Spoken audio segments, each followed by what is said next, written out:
தமிழகத்தில் கனமழை காரணமாக பல்வேறு மாவட்டங்களில் இயல்பு வாழ்க்கை முடங்கின.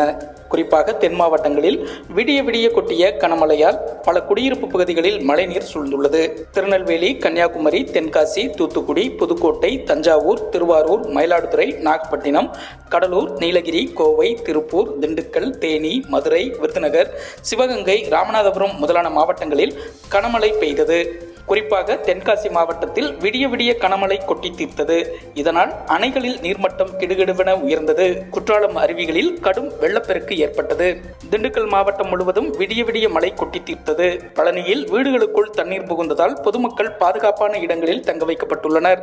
தூத்துக்குடி மாவட்டத்தில் தொடர் கனமழை காரணமாக மக்களின் இயல்பு வாழ்க்கை பாதிக்கப்பட்டுள்ளது.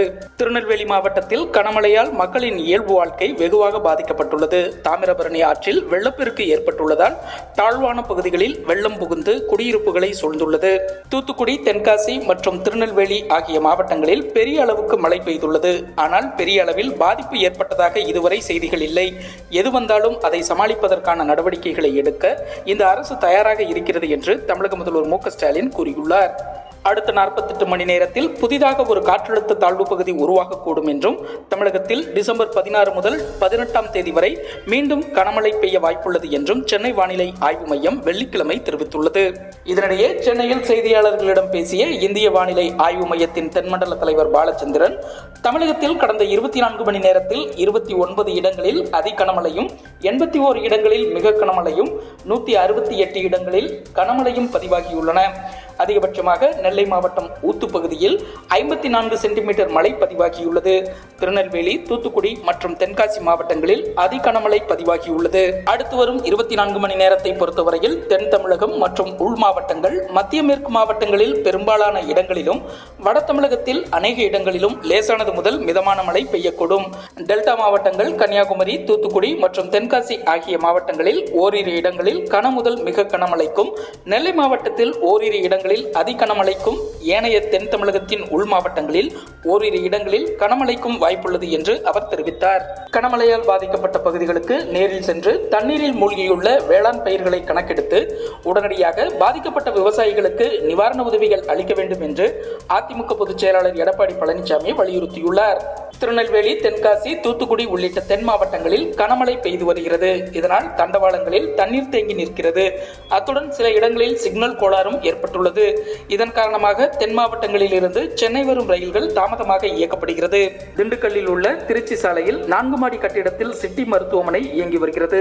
இங்கு 60க்கும் மேற்பட்ட நோயாளிகள் அனுமதிக்கப்பட்டிருந்தனர். வியாழக்கிழமை இரவு கட்டிடத்தின் கீழ்த்தளத்தில் உள்ள மின்சாதனம் வெடித்து சிதறியதில் தீப்பற்றியது.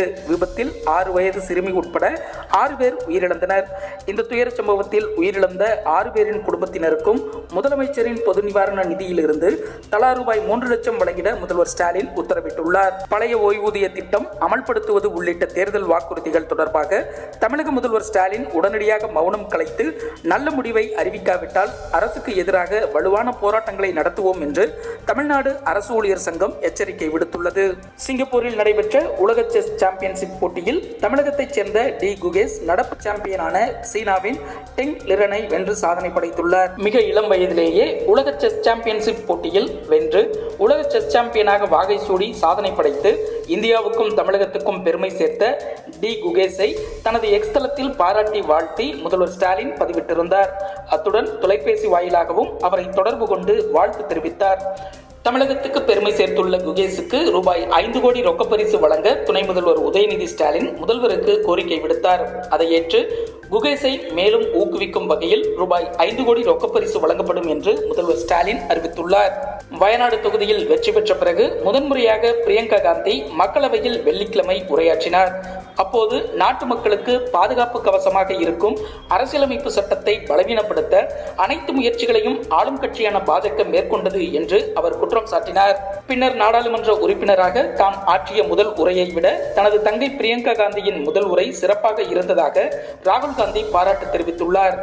ஏடிஎம் மையத்தில் PF பணத்தை எடுக்கும் திட்டம் அடுத்த ஆண்டு ஜூனில் அமலுக்கு வரும் என்று தகவல் வெளியாகியுள்ளது. இதுகுறித்து தொழிலாளர் வருங்கால வைப்பு நிதி அமைப்பின் மூத்த அதிகாரிகள் கூறும்போது, PF பணத்தை எடுக்கும் நடைமுறை மிகவும் கடினமாக இருப்பதாக பலரும் புகார் தெரிவித்து வருகின்றனர்.